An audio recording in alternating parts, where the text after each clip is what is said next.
Olunaku lw'eggulo kkooti y'amagye Tule Makindye ero yawadde ensala yaayo ku musango ogubadde guvunaanibwa eyali akulira ekitongole kikesi Brigadier Henry Tumukunde olw'okwogera ebigambo ebitatuukana n'amateeka g'amagye.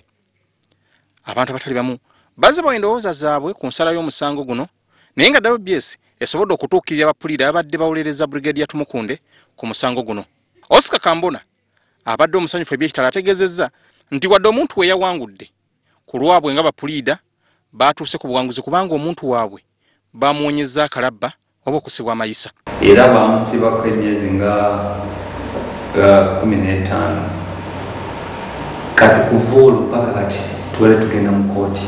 Abadde alina okugenda mu kooti nga buli mwezi ng'alina okuripotinga pasipoti ye bagitwala.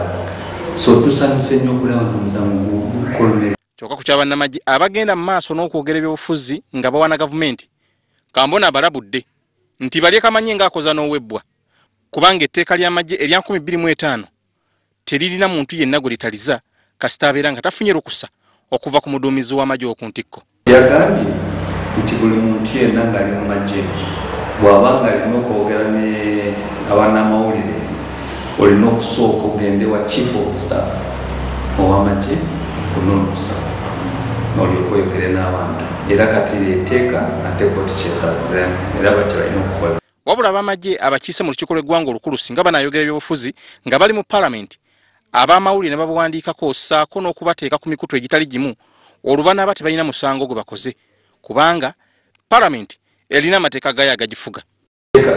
Constitution semateeka egamba nti oli omuntu wa parliament byayogera mu parliament tebayinza mukola kimuvunaana. Byayogedde mu parliament wamawulire n'ajjayo n'agenda reportinga tebayinza muvunaana. Tumukunde eyejjerezeddwa olunaku lw'eggulo amaze ebbanga erisoba myaka 8 ng'awera ennemba n'omusango guno olw'okwogera ebigambo ebitatuukana n'amateeka ag'amagye bwe yali ku mukutu gwa leediyo ogumu.